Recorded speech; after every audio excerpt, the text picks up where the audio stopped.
Pastor B.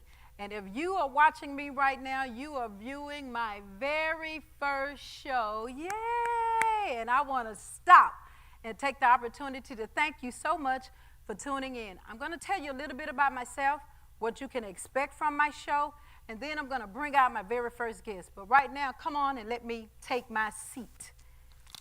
Again, thank you so much for tuning in to Balanced Living with Pastor B. Now get used to seeing these two babies. These are my tablets. And I did not want to be reading a screen, nor did I want to have cue cards in my hand. So I'm going to use my tablets. I'm going to tell you a little bit about myself. I was born and bred right here in the city of Meridian, Mississippi. Can anything good come out of Mississippi? You doggone right. I have 8 angels. I have 3 adult children, and I have 5 grandbabies. Now, I know you're probably saying, well, if they're adults, they're not children, but they'll always be my children. I have 2 daughters, and I have 1 son. My daughters are Octavia and Olivia. My son is Jamez. My 5 grandbabies, the oldest 4, are the inspiration behind my boutique's name. My boutique is 4Z Boutique, the number 4 and the letter Z. And my boutique, you can view it, the different clothing from my boutique on Instagram or on Facebook. Again, 4Z Boutique. My 4 grandbabies, the oldest 4 names begin with the letter Z. You have Zion, my firstborn, the first Zion I've ever known other than the Bible. He is a senior this year. It's hard for me to believe that I have a grandchild that is a senior. So you have Zion, Zorian, Zamarian, and the only little girl of the 4Z is Zariah. And then came Heaven.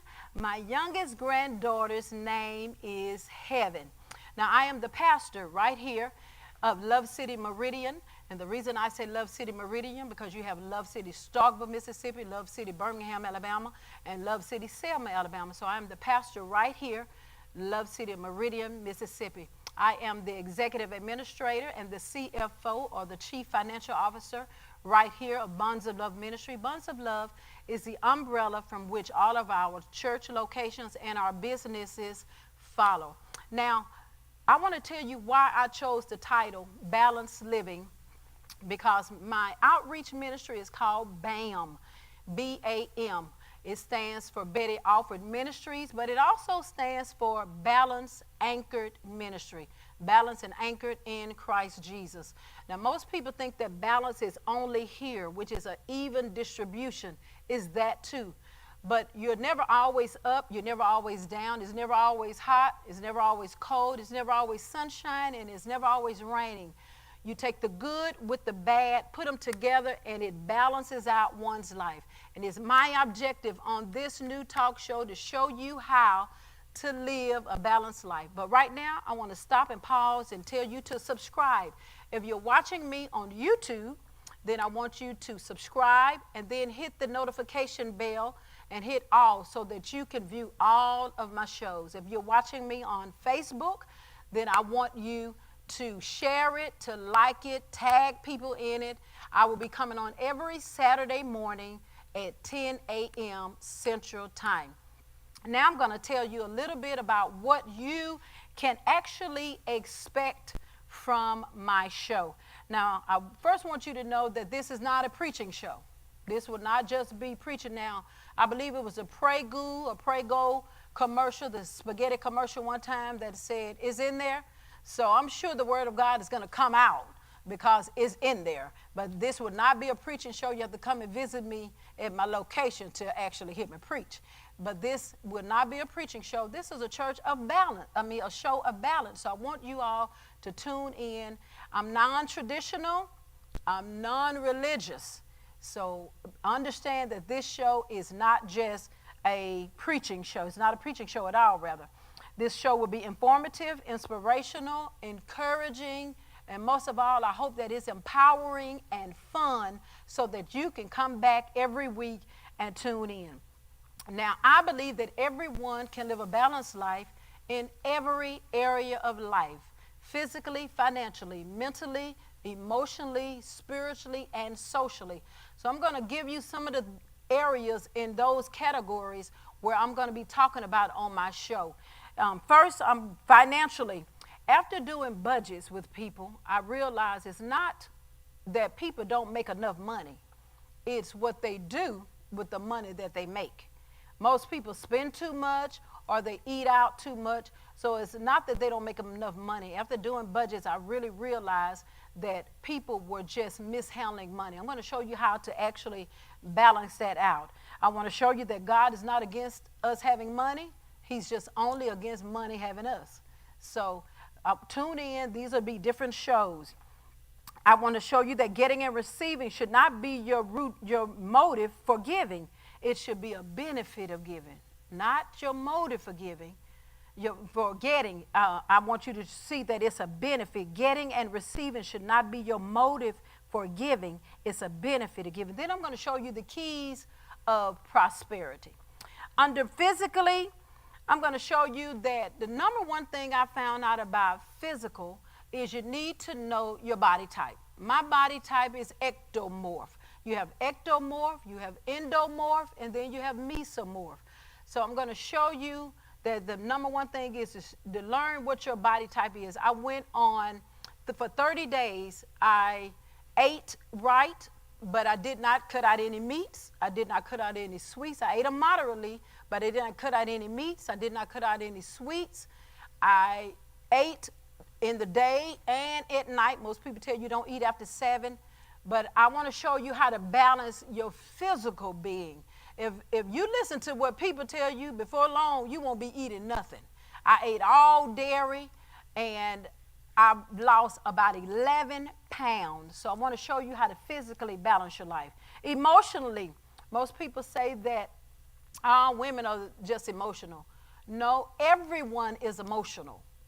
If you touch what a person loves, you'll see some emotion. Touch a man's car after he just washed it, and you'll see how emotional he can get. Touch a man's child that he loves so much, and you'll see how emotional he can get. Why? Because everyone is emotional about something. Mentally, now one of the main goals I feel during this pandemic, the enemy's main objective is to exhaust us mentally.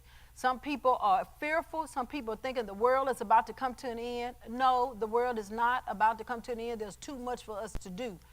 But he's trying to exhaust us mentally. I want to show you how to get a grip on your mind. Most people say that Job lost everything. I believe Job lost his cattle, his children, his health, and his wealth. But I don't believe that Job lost his mind. How do you know? I believe he lost some peace, but I don't believe he lost his mind. How do you know? Because he kept his faith and said, I won't charge God foolishly.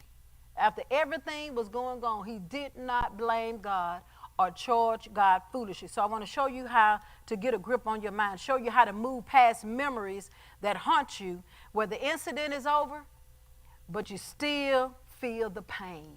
That's mentally. Socially, now everything has gone to social media. If you're not on some form of social media, you need to be on Facebook, Instagram, YouTube, some form of social media, because most everyone has joined social media platform. Just recently, Chadwick Boseman passed of colon cancer. And on social media, there were a lot of people that were saying some ugly and some mean things in regards to him. And no one knew for over 4 years that he even had colon cancer in the public. That should be a lesson to us, how to keep your business to yourself. But they talked about him so badly, and he did not say a word. He did not retaliate at all, which tells me he still died a hero. They were calling him Crack Panther instead of Black Panther, and he did not say a word. So I'm going to show you how to navigate through social media. Spiritually, I'm going to show you how to have faith in God, but that faith in God is not enough. I know some of you been believing God for so many different things, and you've been asking and you've been wondering, where is it? When is it coming? Because faith, even the Bible tells us that without faith it's impossible to please God. Faith is not enough to get your stuff. Just tune in. That'll be a good show. I'm going to show you why you shouldn't argue with people about being a Christian, about being a believer. The best way to show people that you are a Christian is to allow them to keep watching you being successful. You don't have to say a word. Some people don't even deserve an answer. Definitely don't deserve to argue with them. But the best way to handle critics is to let them watch you continue to be successful. You wonder why so many people are in mental institutions today? Because they gave somebody a piece of their mind. Apostle always said they probably should have kept that little piece. So I'm going to show you a threefold ministry. Most people in the church know about fivefold ministry. Fivefold ministry is apostle, prophet, evangelist, pastor, and teacher. But threefold ministry is you can have a person that is spiritual, gifted, but yet flawed. That's going to be a good show. I'm going to show you that you don't have to, or you shouldn't have to strive to be famous or popular or to be rich. You should strive to be purposeful. The major key to success, I'm going to give you that. And one of the major keys to success is serving. Who are you serving? Servanthood is one of the major keys to success. I'm going to show you how believing in God and trusting God are totally two different things. Believing Him, the devils believe, the Bible says, and tremble. And most people believe God, but do you actually trust Him? I'm going to show you how sinning will keep you from the Word, but the Word also will keep you from sinning. Show you how no gain is made without some type of loss. No gain is made without some type of loss. Show you how you can be looking and still not see. I'm going to say that again. Show you how you can be looking and still not see. You know how you in a room with a lot of people and they say, she looked right past me and didn't even speak. She probably was looking but did not see you. So you can be looking and still not see. I'm going to show you just because you're moving does not mean that you're going in the right direction. And just because you're doing a good thing does not mean it's God. To show you that there are people that are going to hell with a smile on their face, and you need to be okay with their choice. All of this is about balance. I'm going to show you that the largest room in the world, anybody know what the largest room in the world is? The largest room in the world is the room for improvement. I'm going to show you that you can be sincere, but still sincerely wrong. On this show, I'm going to show you that your mind is never on break. You're either focusing on the things of God or you're worried on the cares of this life. So all of these things I'm going to be talking about in the show. I'm going to show you, or I'm going to answer a question that somebody asked me, should Christians have tattoos? We see a lot of people that have tattoos, but should a Christian get a tattoo? I'm going to answer the question, can the LGBTQ, and I think there's some more letters added now, can they go to heaven? Can the LGBTQ go to heaven? And some of you don't even believe in heaven, so that show might not even be for you.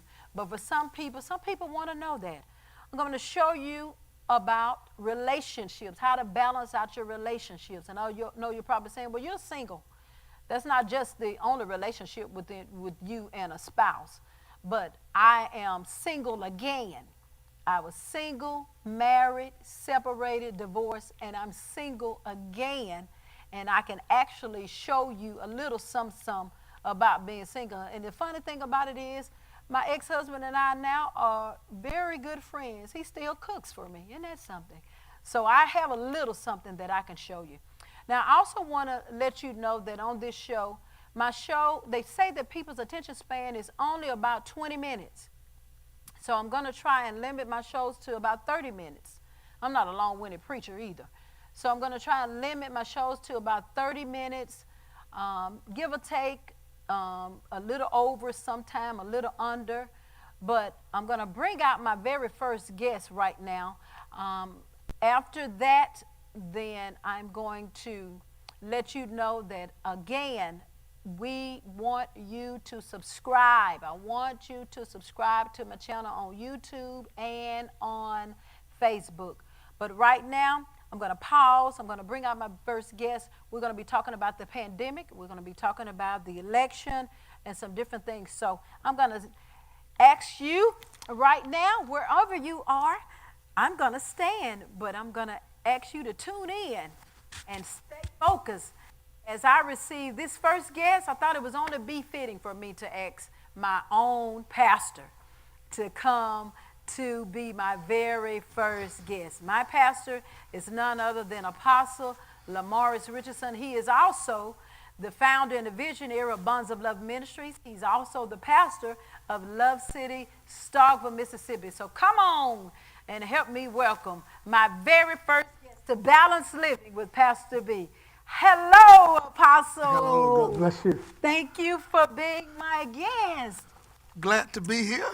Thank you so much. Excited about the show. I am too.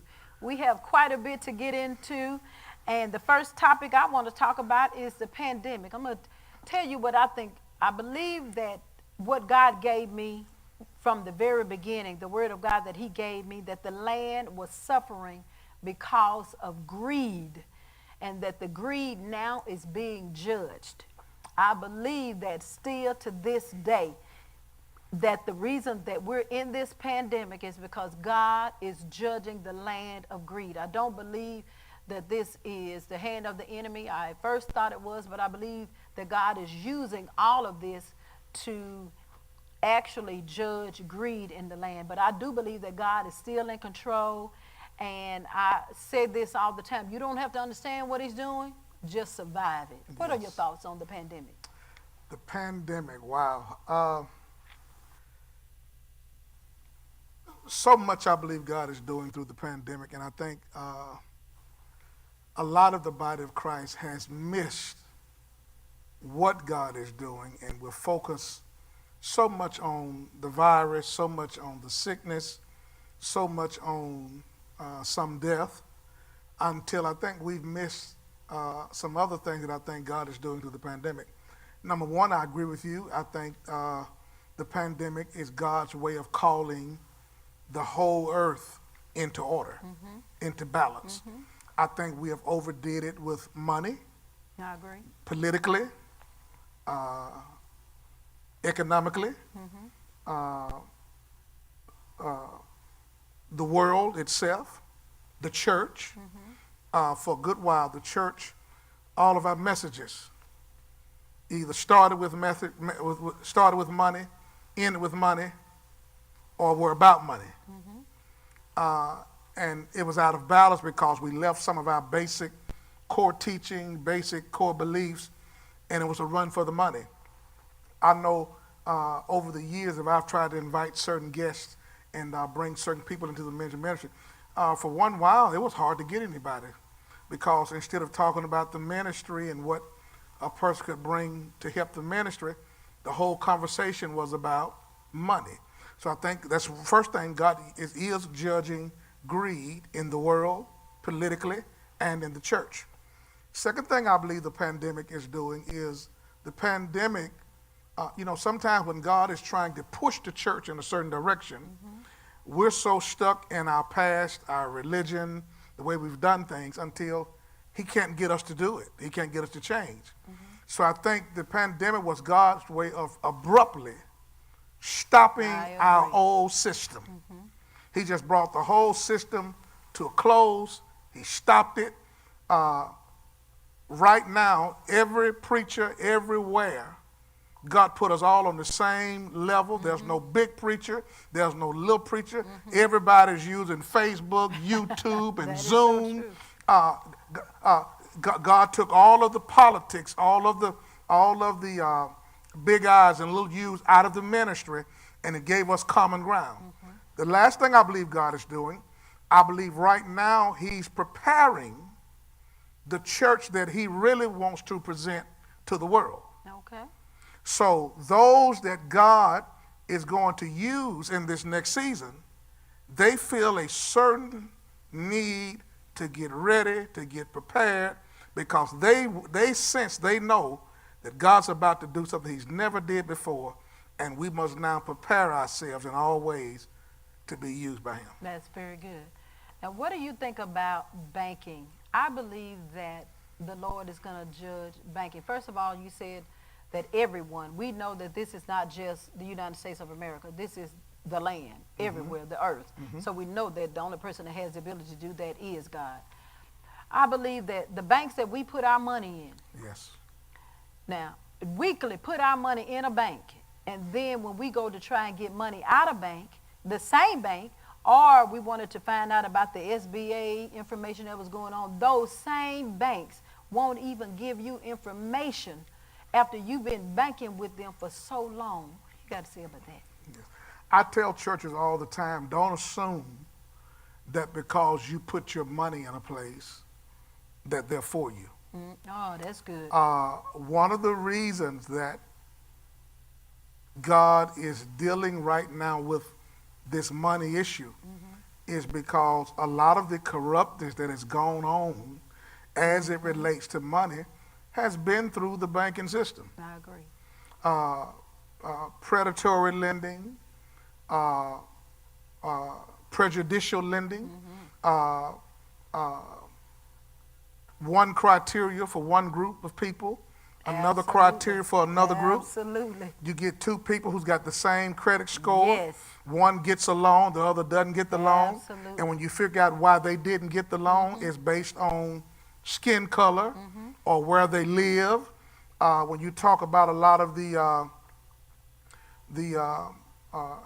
a term they use when you try to channel all people of certain color to a certain neighborhood.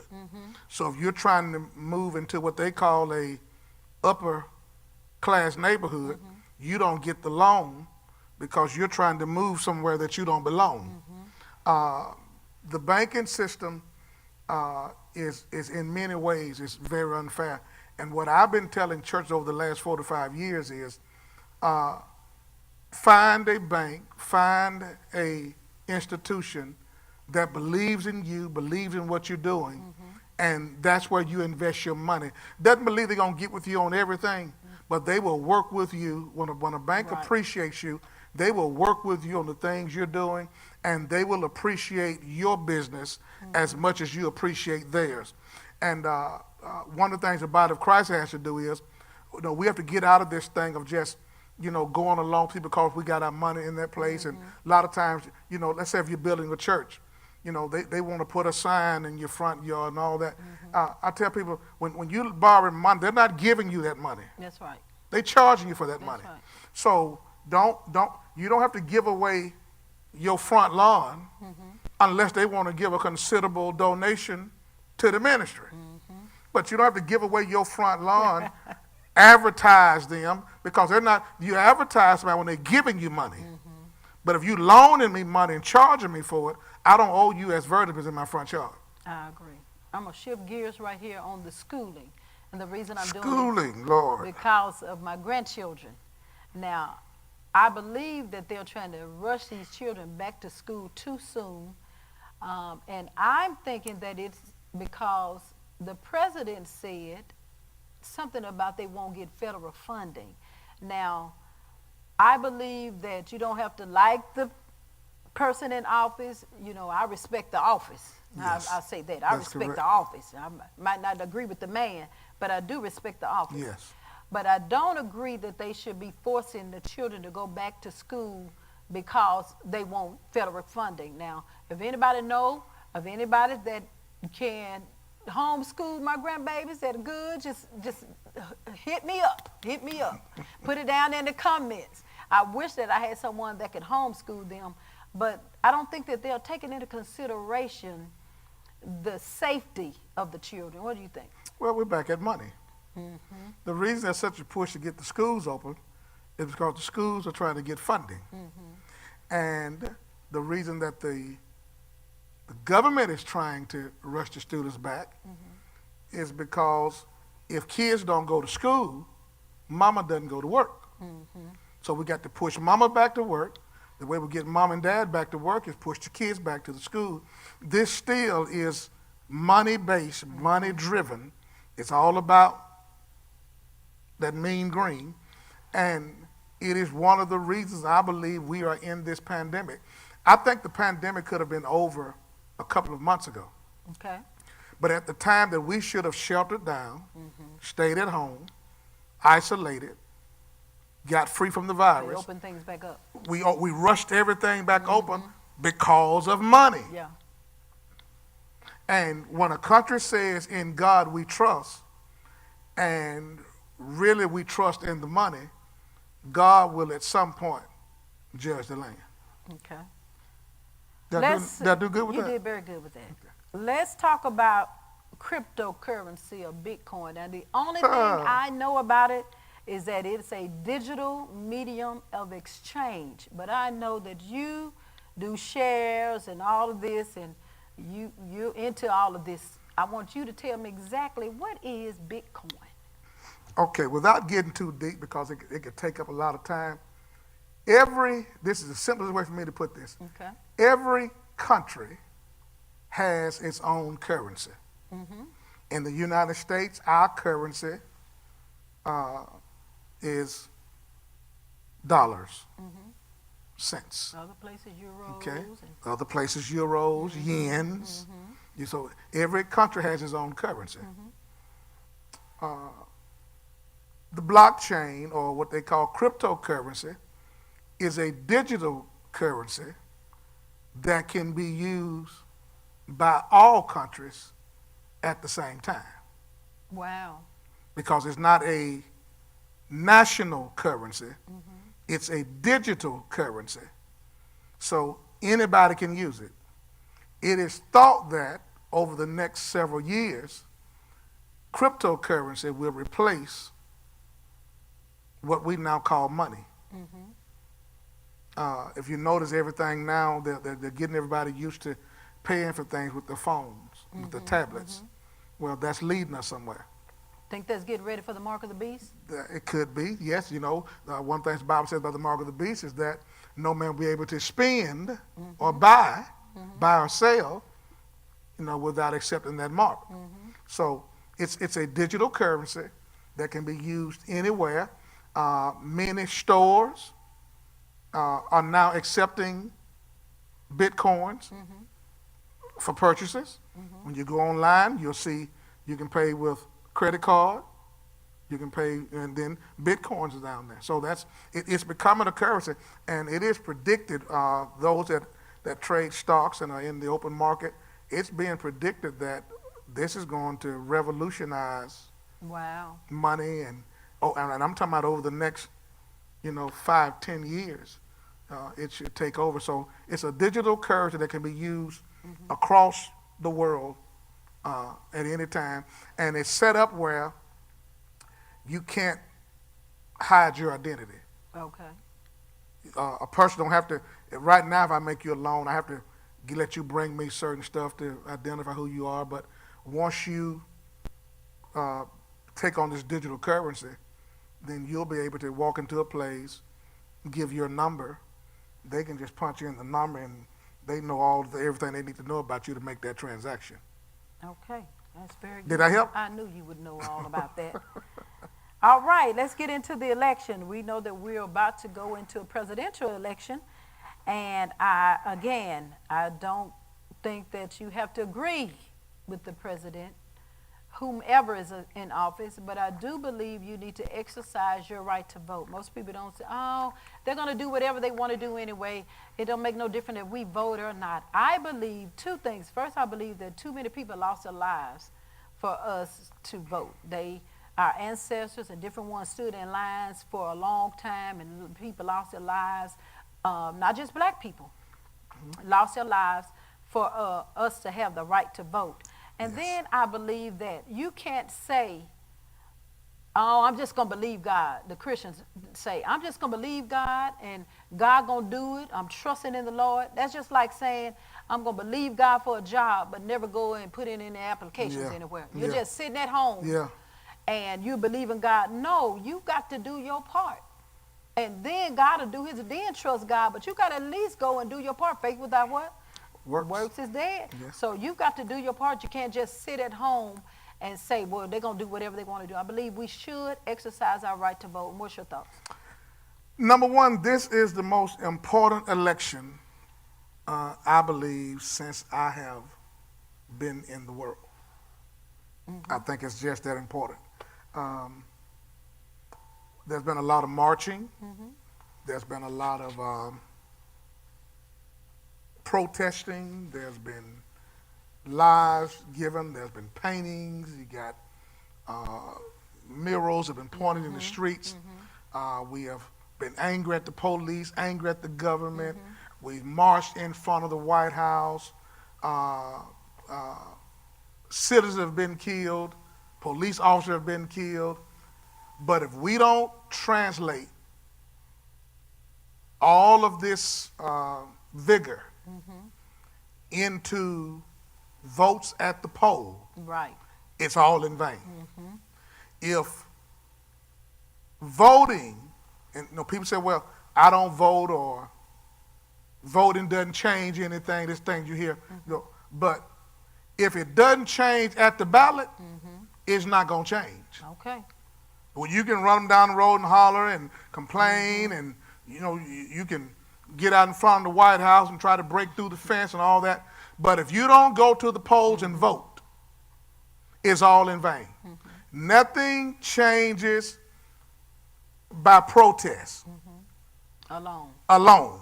It changes when you go to the ballot and you show you have the power to put up one and take down another. Then your vote matters. Right. Your protest matters. But if we're just going to holler and fuss and complain and then not go vote, and the same people get back in office, then we'll be doing this same thing for the next 4 years, because nothing changes until we vote. I agree. And I still believe God is going to do his part. And I tell people that, nobody elected God and nobody can impeach him. So I know that he can do his part. But we need to exercise our right to vote. That is so important. I'm admonishing everyone that is a registered voter to please go out and vote. And I'm not just talking about for the president. Our local election is coming up next year, I believe, for our mayors, mayoral election, and different things in the city here. I think that we should go out and exercise our right to vote. So it is very important. We control what happens on the local level, the state level, We the people. and the federal level, the people. We control that. We control that by, number one, lifting our voice, but number two, the most powerful tool that we've ever been given is the right to vote, to pick our leaders. And nobody can take that from you. That's right. I don't care how many hurdles they try to put in front of you. I've watched, we as blacks, I've watched us, if we want to go on some trip, I've watched us get the money, find a way to get there. I remember back years ago, we used to go to this midnight musical down in Memphis at our Holy Convocation. And we were just little poor kids, from the neighborhood. But we found a way to get to the midnight musical, found a way to, it might not have been but one room. We all stayed in one room, but we found a way. We made it work. We found a way to get it done. Right. I don't care what kind of hurdles they put up. I hear all this stuff about, mail-in ballots or going up and to me, these are lazy excuses. Yes. They're doing things because they feel like we're lazy and we're not going to put forth the effort to make our vote count. But I don't care if you got to drive down to the courthouse or whether you got to go down there now and get a ballot and fill it out and put it back in the mail. Right. Whatever you got to do, nobody can stop you from voting. And then if you wait around to the last minute and then you're complaining because you can't get in the poll, you shouldn't get in the poll. Right. If you know someone's trying to trip you up, don't walk into the trap. So we got to rise up. We got to be angry with the predicament we're in. If we're really mad about George Floyd, vote. That's right. If we're really mad about Breonna, vote. If we're really mad, what's the young man down in Florida that the guy, the latest one that got shot is Jacob.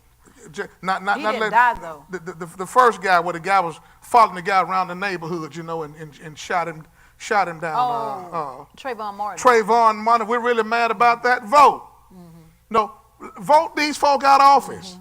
You know, but we'll complain, and then the same folk complain, and we ain't going to vote, and then you say, well, why you didn't vote? Because they're going to do what they want to do. Well, the only tool you got to stop them from doing what they want to do is to vote. And you know, an excuse sounds good to the one who makes it. Yes. Right here in Meridian, in our city, we had 90% African Americans in the city limits, and for years we were voting in white officials.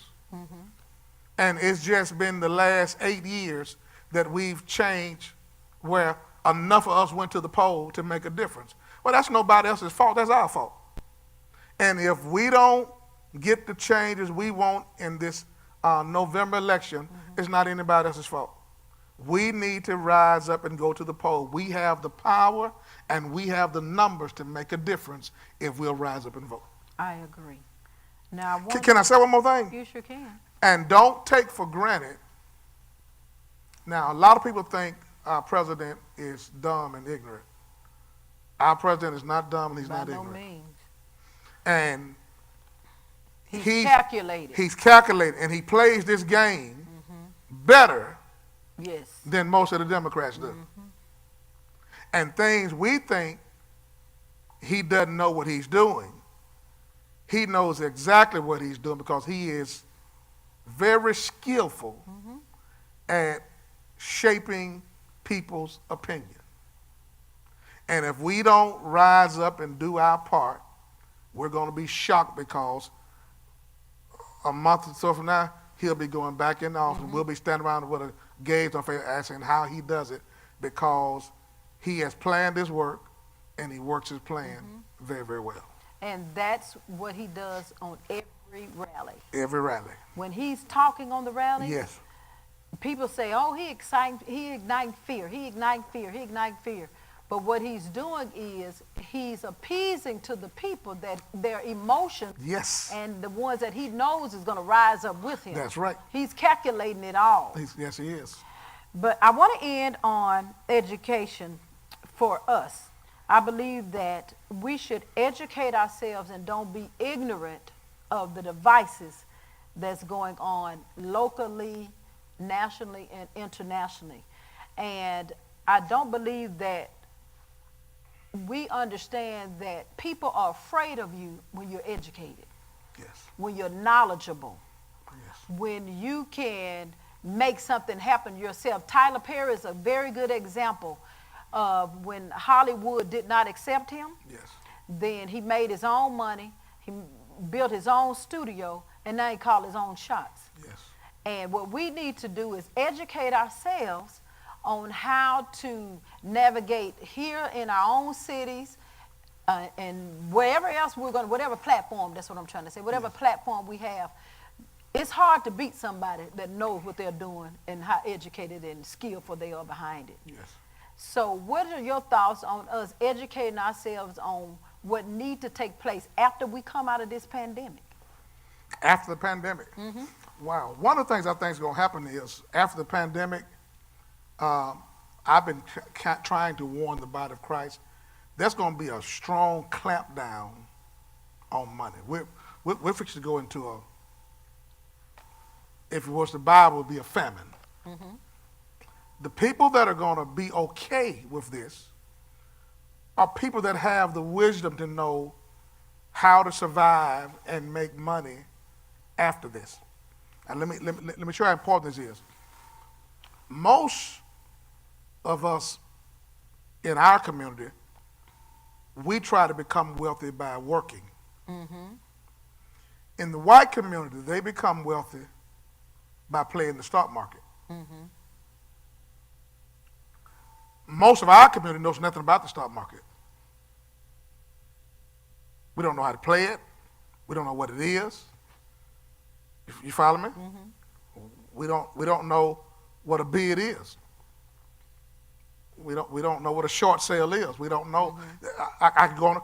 So we have to educate ourselves as to how the world makes money. And we've been taught so long to go get a job, go get a job, go get a job. But every one of us has a gift. We have a talent. Yes. We have a hustle. There's something we know how to do. And then that gift, that talent is for you to put it into practice because it will bring you wealth. So this is that season where a lot of the jobs they're telling us about coming back, they ain't coming. They're not coming back, no. And speaking of that, 3 of my favorite stores have closed. You have Steinmark that closed down. You have Trees and Trends in Hattiesburg, one of my stores closed down. You have Pier 1 that been closed down. And I think all of them filed bankruptcy. And most people think, oh, they filed bankruptcy. No, but they're smart. Yes. These companies are smart. Yes. They'll file bankruptcy, get the money, and then do something completely different. And not that they're not going to rebrand. That's right. But they know now in the pandemic it's best for me to get this money, file bankruptcy. We don't think like that because we think bankruptcy is terrible. Yeah. Right after this pandemic first hit, I preached a couple of series of sermons, and one thing I talked to churches about, I began to warn churches that a lot of ministries, if you're already struggling, you may not make it through this pandemic. And I talked about how that some ministries, if you're struggling and the resource, you may need to merge. Now that's what the people on Wall Street, they're not going to sit there and try to keep something going that's not profitable. They're either going to file bankruptcy. Now they'll try to talk you bad about filing bankruptcy, make you think you're the lowest thing in the earth. But Macy's and all the stores you name, all of them are filing bankruptcy right now because they're not going to lose all their money trying to keep a building. That's right. And then society try to make you think she filed bankruptcy. Bankers will try to make you feel guilty. They do it all the time. All the time. I know guys of the other color that filed bankruptcy and went and bought a pickup truck the next week. Come on now. But they'll try to make you think you're the lowest thing in earth if you file bankruptcy. That is the way business operates. What's happening right now? Business emerging.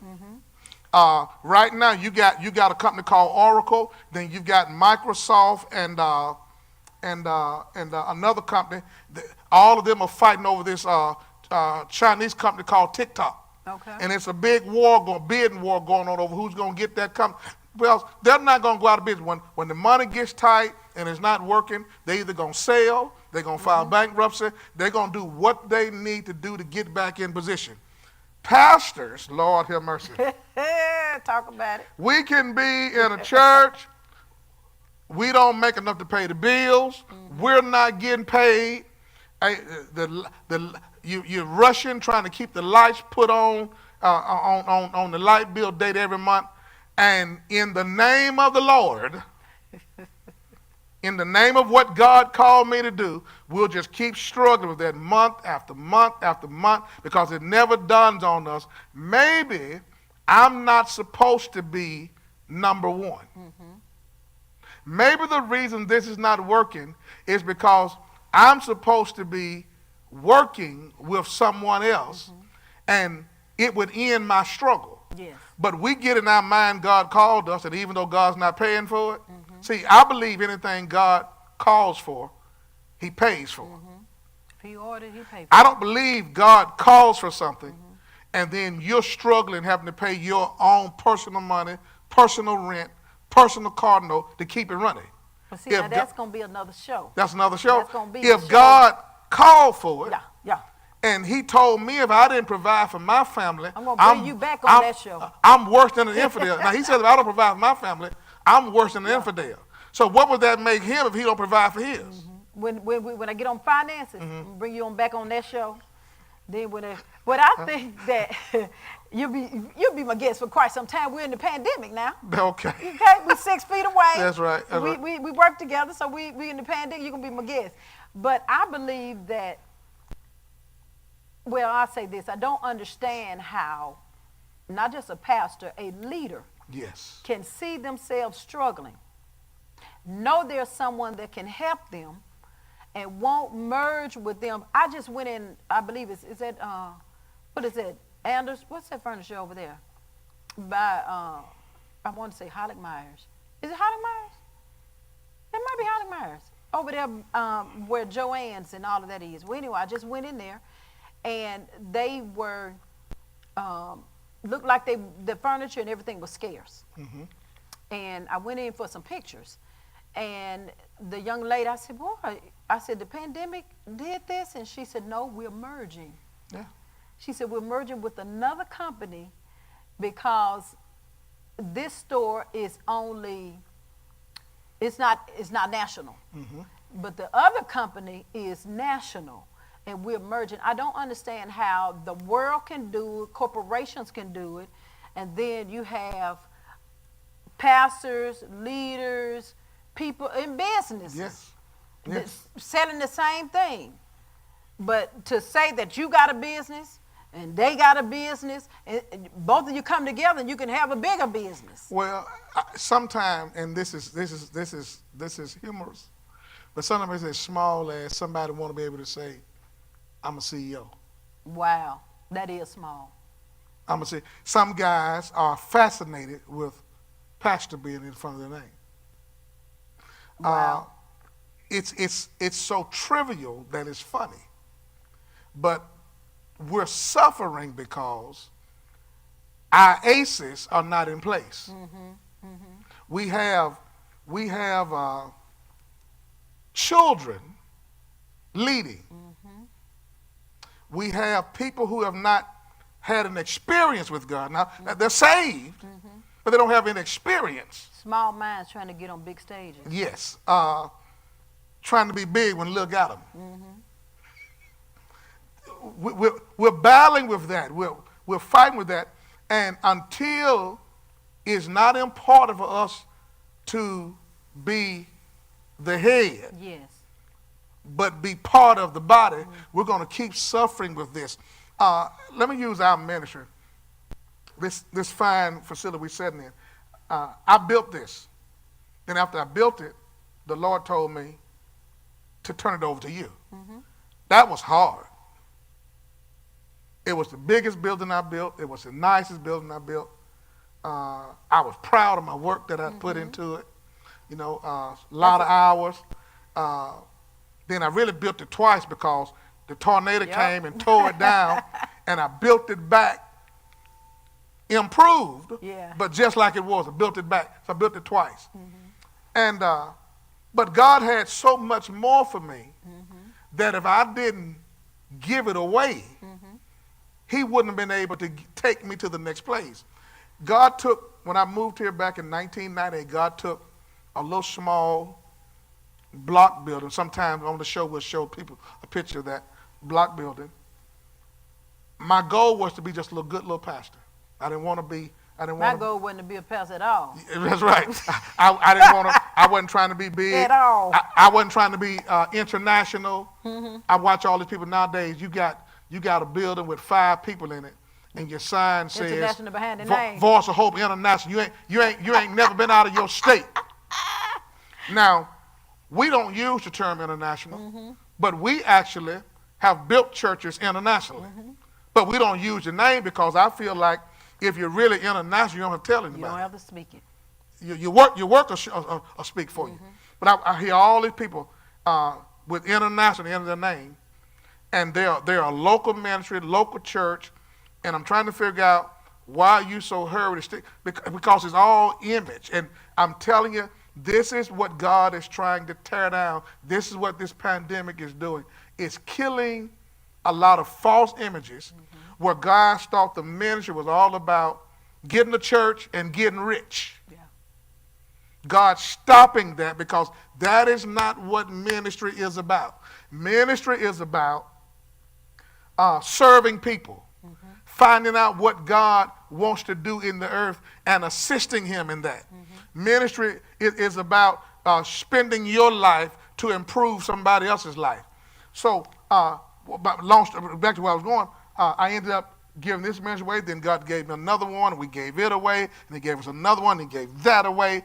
And then back in 2008, after I'm giving away ministries, people started giving us ministries. Mm-hmm. That is true. So it's not about the title or the name. before I ever accepted the term apostle, other folk were calling me that. Guys walking to me and say, you know what, man? If I've ever seen about apostolic ministry, you got it. I never just lost out, called myself an apostle. Other people started calling me that before I called myself. Because if you got it, you don't have to tell people you got it. They'll see it. That's right. And I think that's where God is bringing us back to. We're coming into a season now where we're not going to have to advertise who we are. Mm-hmm. God's going to put us on display. Come on. Very good, Apostle. Yes. I am so happy that you joined me on my very first show. I am delighted to be. Let me say this. I'm excited about your show. I'm excited. You're well overdue for this. Oh, well, thank you. Yeah, you're late, but my dad used to always say, not too late. My dad used to always say, it's okay to be late. He preached a sermon that says, late but not too late. And he would say, it's all right to be late as long as you're not too late. Too late means it's over. You missed the whole show.